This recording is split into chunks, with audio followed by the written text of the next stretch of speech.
मुंबईमध्ये शिवसेना आमदाराच्या पत्नीला भाजपनं उमेदवारी दिली आहे। त्याची महत्त्वाची बातमी आपण पाहतोय।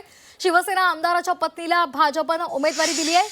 केसरबेन पटेल यांना भाजपनं उमेदवारी दिलेली आहे। केसरबेन पटेल शिवसेना आमदार मुरजी पटेल यांच्या पत्नी आहेत।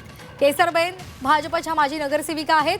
विधानसभा निवडणुकीपूर्वी मुरजी पटेल यांना भाजप सोडून शिवसेनेच्या चिन्हावर निवडणूक लढवावी लागलेली होती आणि आता त्यांच्या पत्नीला भाजपनं तिकीट दिलेलं आहे, उमेदवारी दिलेली आहे। आताची महत्त्वाची बातमी आपण पाहतोय। मुंबईमध्ये शिवसेना आमदाराच्या पत्नीला भाजपनं उमेदवारी दिली आहे। ओम देशमुख आपले प्रतिनिधी अधिकची माहिती देत आहेत। ओम, काय अधिकचे अपडेट्स आहेत?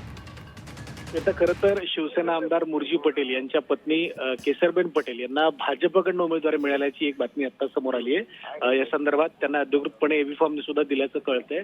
आपण पाहिलं असेल की मुंबईमध्ये जागांची अदलाबदल आणि उमेदवारांची देखील अदलाबदल मोठ्या प्रमाणात होते। मात्र केसरबेन पटेल या पूर्वाश्रमीच्या देखील भाजपच्या माजी नगरसेविका राहिलेल्या आहेत आणि यापूर्वी 2024च्या विधानसभा निवडणुकीमध्ये शिवसेनेला अंधेरीची जागा सुटल्यामुळे मुरजी पटेल यांना भाजपातून शिवसेनेत जावं लागलं होतं। त्यामुळे पुन्हा एकदा मुरजी पटेल कुटुंबियांवरती आणि केसरबेन पटेल यांच्यावरती भाजपनं विश्वास ठेवत त्यांना ही उमेदवारी दिली। त्यामुळे एक नवं समीकरण, भाजपमधून नगरसेविका असलेल्या पत्नीचा आमदार पती हा शिवसेनेमध्ये, अशा प्रकारची एक वेगळी जोडी खरं तर यानिमित्तानं मुंबईच्या राजकारणात आपल्याला पाहायला मिळणार आहे। श्वेता, धन्यवाद ओम दिलेल्या सविस्तर माहितीसाठी।